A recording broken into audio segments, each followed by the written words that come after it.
Assalamualaikum warahmatullahi wabarakatuh. Oke bolo, kali ini saya akan menjelaskan tentang crossover 234XL dari DBX ya, 234XL. Dan saya akan menjelaskan tentang tombol-tombol apa saja yang ada di dalam crossover dan juga fungsinya di crossover 234XL dari DBX. Oke, tanpa berlama-lama lagi langsung saja saya jelaskan tombol yang dari belakang dulu ya. Mulai dari belakang dulu. Oke, yuk. Oke, sekarang kita sudah ada di belakang crossover 234XL. Saya di sini main di 4W ya. 4W itu subwoofer lewat low output, subwoofer lewat low output, kemudian low mid saya lewatkan low atau mid yang ada di crossover 234XL ini. Bentar. Nah, low mid dari sini. Kemudian middle-nya saya pakai output middle. Nah, terus yang sebelah sini output high. Jadi saya di sini main 4W ya teman-teman ya, 4W.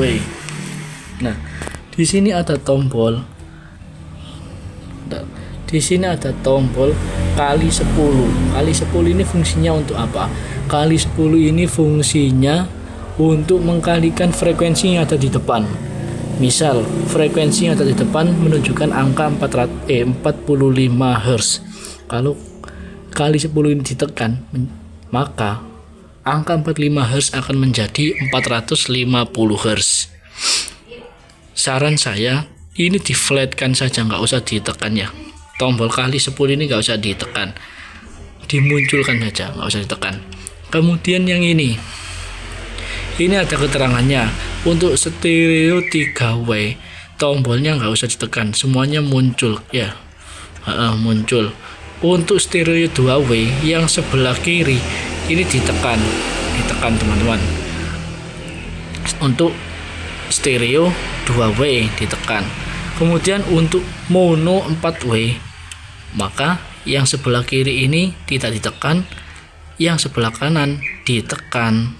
Nah, kalau instalasi saya ini tidak saya tekan, soalnya saya main 3W tapi output 4W. Paham? Dari sini paham? Kemudian ini ada tulisan low sum. Low frekuensi LF sum ini adalah low sum loh. Tombol low sum fungsinya untuk apa? Tombol low sum fungsinya untuk penggabungan antara output low crossover channel 2 dan output low crossover channel 1.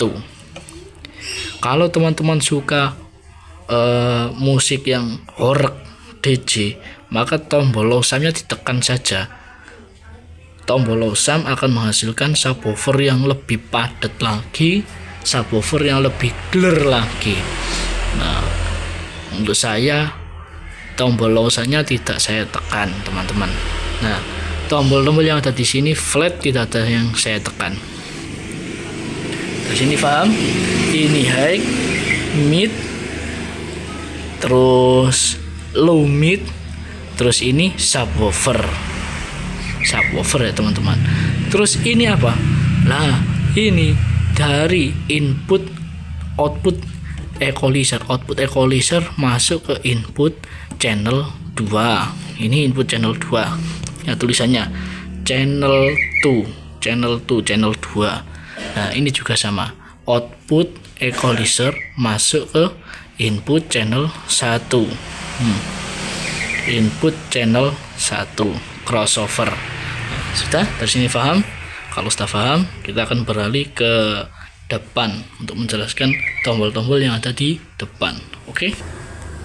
Untuk tombol-tombol yang ada di depan ini sama ya guys, dari channel 1 maupun channel 2. Nah, ini yang saya contohkan channel 2 saja, soalnya sama, ada input, gain input, low dan mid frekuensi, mid dan high frekuensi, low output, mid output, dan juga high output.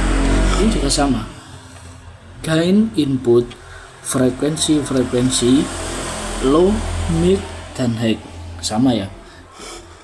Lebih enaknya yang ini saja. Bentar.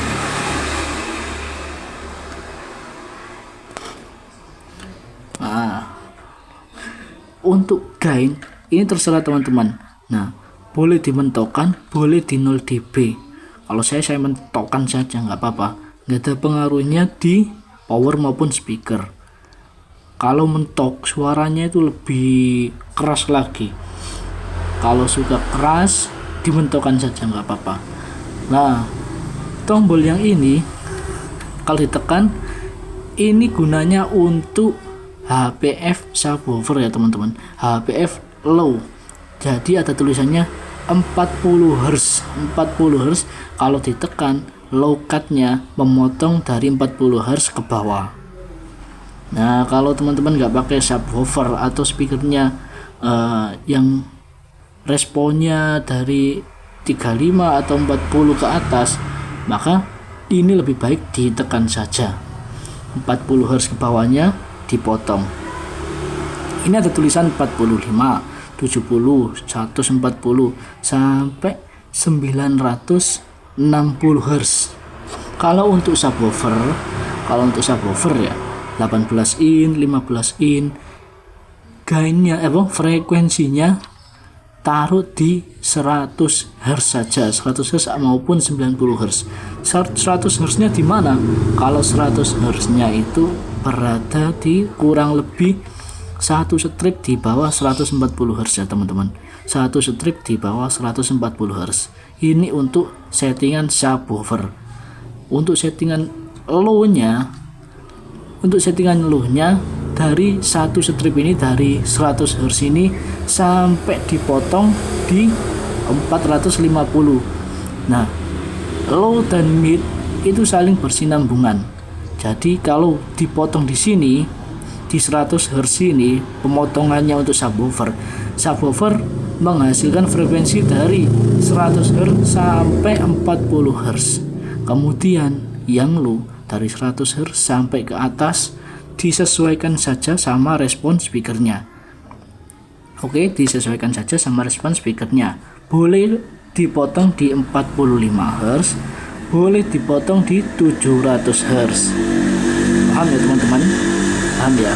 Nah, tadi kan channel 2 saya pakai untuk mid high ya, untuk mid high. Jadi low outputnya saya tutup saja, nggak kepake. Untuk low outputnya saya tutup saja. Soalnya low output masuk ke channel 1 crossover. Oke, mungkin next time kita akan belajar setting frekuensi yang ada di crossover DBX 234 XL.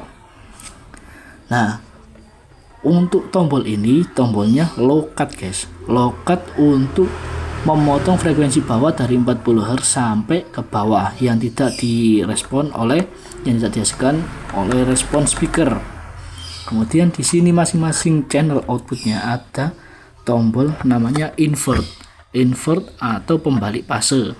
Kalau teman-teman punya fast checker, punya alat-alat tertentu lah, itu bisa dilihat dari fast checkernya. Kalau fast checkernya merah berarti fase dari speaker teman-teman itu kebalik ya teman-teman, kebalik. Nanti bisa dibalik dari sini tanpa membuka kabel yang ada di speaker, dibalik saja dari sini. Oke, kalau terjadi cancelling, terjadi fase yang kebalik, saling memotong, dipencet saja di sini ya. Ini untuk membalik. Misal low-nya cancel, dibalik saja teman-teman. Low-nya dibalik saja, dipencet saja, nanti dibalik, dicari yang enaknya ya. Dicari yang enaknya. Ini juga sama. Masing-masing output, masing-masing channel output itu ada invertnya teman-teman, ada invertnya. Masing-masing channel output ada invertnya. High juga sama, ada invertnya masing-masing channel. Nah, bukan mute ya, ini invert untuk pembalik fase teman-teman, untuk pembalik fase. Nah, di sini yang tadi kita pencet kali 10 itu untuk mengkalikan ini loh. Ini tulisannya 45 Hz, kalau dipencet menjadi 450 Hz. Oke, dari sini paham teman-teman? Oke, kalau sudah paham terima kasih. Besok kita akan cek sound ya teman-teman, cek sound dan juga review settingan saya dari DBX 234 SL ini untuk main 4W. Oke, terima kasih. Semoga pelajaran pada pagi hari ini, pada hari ini bisa terserap dengan baik dan juga teman-teman bisa menerapkannya di speaker kalian semua ya. Oke, assalamualaikum warahmatullahi wabarakatuh.